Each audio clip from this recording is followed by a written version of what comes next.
안녕하십니까. 반갑습니다. 순천리빙TV 일송소 정성입니다. 오늘은 일반 대추나 사과대추의 잎끝이 타는 증상에 대해서 알아보겠습니다. 대추나무 잎끝이 살짝살짝 타거나 줄기순 자체가 아예 타버리는 경우가 있는데요. 왜 이런 증상이 일어나고 이에 어떻게 대처할지 그 방법에 대해서 알아보겠습니다.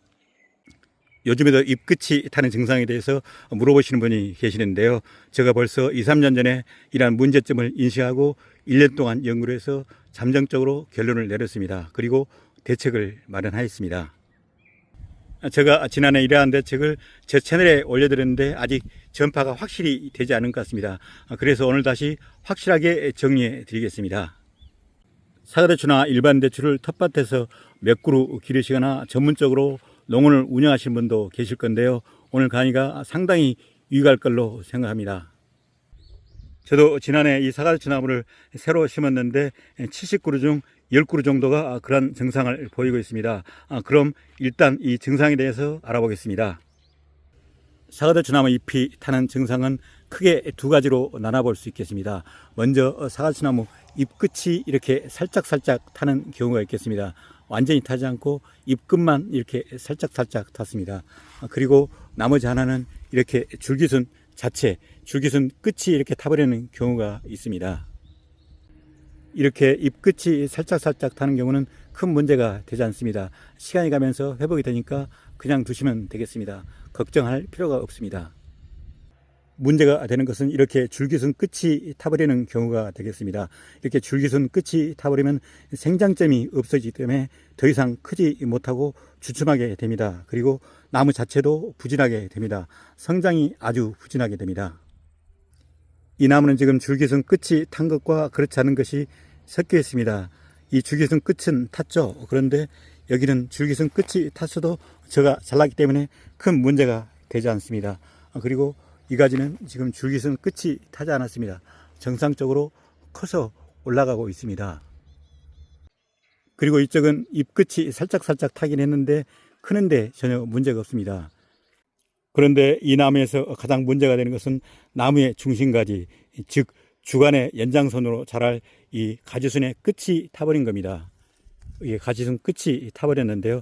이렇게 가지순 끝이 타버리면 위로 커갈 수 없기 때문에 가장 문제가 심각하다고 할 수 있습니다. 이 가지순은 중심가지로서 역할을 해야 합니다. 그러니까 여기에 있는 주간의 연장선으로서 이 가지순은 쭉 키워 올라가야 되는데요. 여기서 생장점이 타버렸기 때문에 더 이상 크지 못합니다. 이걸 보시면은 커나가야 될 부분이 아주 많죠. 이렇게 쭉 커 올라가야 되는데 여기서 타버렸기 때문에 큰 문제가 발생을 하게 됩니다. 이렇게 주간 연장선으로 사용해야 할 가지순이 타버리는 경우 이 가지순을 대체할 수 있는 새로운 가지순을 찾아야 합니다. 이쪽을 보시면은 여기엔 없고요. 가지순 중에서 가장 곱게 자란 가지순은 이 가지순이 되겠습니다. 이 가지순이 되겠는데요. 이 가지순이 여기에 있습니다. 그러니까 이 가지순을 주간의 연장선으로 사용하면 되겠습니다. 무슨 말인지 아시겠죠? 이렇게 새로운 가지순을 위로 쭉 커 올라가게 하면 됩니다. 이것이 앞으로 주간 역할을 하게 되겠습니다. 그러면 줄기순 끝이 이렇게 탄 경우 처리는 어떻게 할까요? 처리 부분을 생각하기 전에 줄기순 끝이 탄 경우 그 다음에 일어나는 현상에 대해서 알아보겠습니다. 여기를 보시면은 줄기순 끝이 탄 경우 밑에서 이렇게 새로운 순이 올라오게 됩니다. 여기도 줄기순 끝이 이렇게 탔는데요. 줄기순 끝이 탄 경우 밑에서 이렇게 어느 정도 간격을 두고 여기에서 새순이 올라오게 됩니다. 이렇게 자연스럽게 새로운 줄기순이 올라오기 때문에 그 전에 탔던 이 줄기순은 그대로 놔둬도 되겠고요. 이렇게 제거를 해줘도 되겠습니다. 이것도 탔는데요. 이 부분을 여기에서 제거를 해줘도 되고 그대로 놔둬도 되겠습니다. 그리고 여기 보시는 바와 같이 끝순이 탄 부위에서 새로 올라온 가지순은 종종 제대로 크는 경우도 있지만 대부분 다시 끝순이 타서 못 쓰게 되는 경우가 많습니다. 그럼 대추나무에 왜 이런 증상이 나타날까요? 안타깝게도 아직까지는 공식적으로 원인이 밝혀지지 않고 있습니다.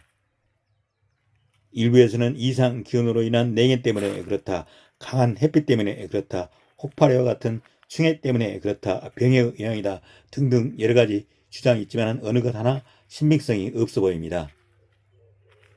가지순 끝순이 탄 경우 새로운 가지순이 올라오는 것을 볼 수 있는데요. 새로 올라온 가지순도 끝순이 타는 경우가 자주 발생합니다. 이때는 봄철이 아니라 6월 중순경이 되겠는데요. 초여름에 냉해를 입는다는 것은 있을 수 없는 일이 되겠습니다. 그리고 다시 올라온 가지순도 타는 걸 봤을 때 다른 가지순들은 괜찮은데 유독이 똑같은 가지순만 탄다는 것은 외부적 요인이 아니라 내부적 요인에 기인한다고 판단하는 게 옳을 것입니다. 나뭇잎이 타는 증상은 칼슘과 마그네슘이 부족할 때 흔히 발생할 수 있기 때문에 저는 칼슘과 마그네슘을 관주와 연면시비 형태로 제공하는 실험을 1년 동안 진행을 하였습니다. 제 시험 결과는 놀라웠습니다. 4년 동안 계속 잎이 탔던 대추나무가 거짓말처럼 잎이 타지 않고 정상으로 돌아왔습니다. 제가 2년 전에 시험을 했던 나무가 이 나무인데요. 금년에도 잎이 타지 않고 정상적인 모습을 보여주고 있습니다. 결론적으로 말씀을 드리면 대추나무가 잎이 타는 경우 칼슘, 마그네슘제를 관주와 연면시비 형태로 제공해 주시면 되겠습니다. 6월부터 9월경 사이에 칼슘, 마그네슘제를 2, 3회 정도 반복 시비해 주시면 내년에는 이러한 증상이 나타나지 않을 겁니다. 사실 칼슘과 마그네슘은 질소, 인상, 가리 다음으로 식물체 성장에 있어서 중요한 양분이라고 할 수 있는데요. 질소, 인상, 가리는 복합비료나 NK비료 형태로 매년 살포를 해주지만은 칼슘과 마그네슘은 거의 사용하고 있지 않는 게 현실입니다. 그리고 이 문제와는 별개로 칼슘과 마그네슘은 나무의 세포벽을 강화시키고 과일 비대는 물론 과일의 저장성과 내병성을 강화시키기 때문에 적절히 사용하면 좋은 결과를 가져올 수 있을 겁니다. 그리고 끝순이 타는 대추나무의 또 다른 특징은 이렇게 꽃눈이 일찍 들어오고 꽃눈이 들어오는 열매가지가 엄청 많이 발생한다는 겁니다. 여기 보시면 꽃눈이 들어온 열매가지들이 엄청 많이 발생을 했습니다. 이렇게 꽃을 많이 달고 있는 열매순이 많이 발생한 것은 가지순의 끝이 타서 가지순으로 갈 양분이 이렇게 열매순으로 몰려서 그렇습니다. 그러면 이 열매순 처리는 어떻게 할까요? 결론부터 말씀드리자면 일부 가져가는 게 좋습니다. 일반적으로 사과대추 경우 이 열매순은 다 제거를 하고 가지순만 남겨두게 됩니다. 왜냐하면 열매순에 붙은 열매들은 뒤에 가서 다 떨어지기 때문입니다. 이 열매순에 있는 열매가 떨어지는 주된 이유는 이 가지순의 그늘 속에 들어가서 그렇고요. 또 가지순의 양분을 많이 뺏겨서 그렇습니다. 하지만 이렇게 가지순 끝이 타버리는 경우 그늘 속에 들어갈 가능성도 낮겠고요.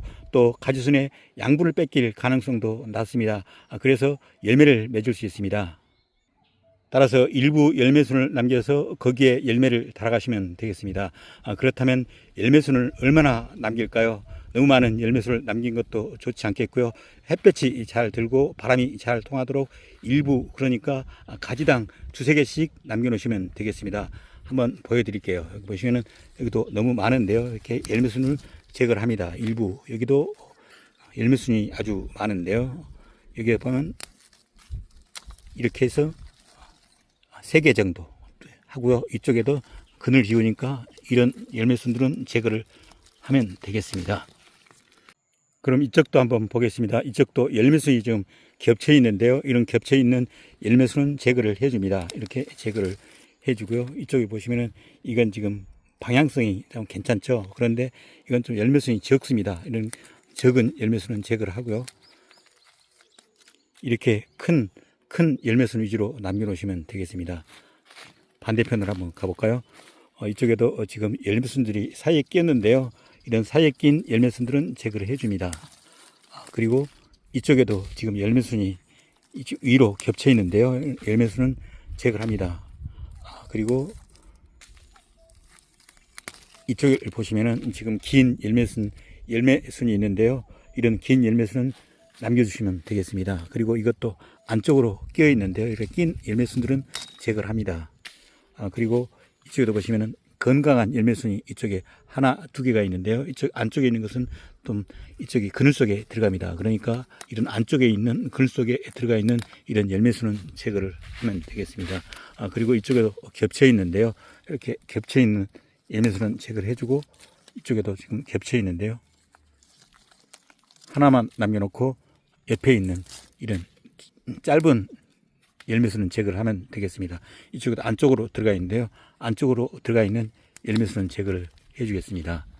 이런 식으로 열매수는 군데군데 남겨 놓으시면 되겠습니다. 제가 지금까지 대추나무의 끝순이 타는 증상과 대책에 대해서 말씀을 드렸는데요. 아무쪼록 여러분들의 대추 농사하는데 조금이나마 도움이 되셨길 바랍니다. 그럼 이걸로써 오늘 프로그램을 마무리하겠습니다. 늘 저희 순철리빙TV를 시청해 주셔서 고맙고요. 오늘 하루도 즐겁고 행복한 시간 되시길 바랍니다. 감사합니다.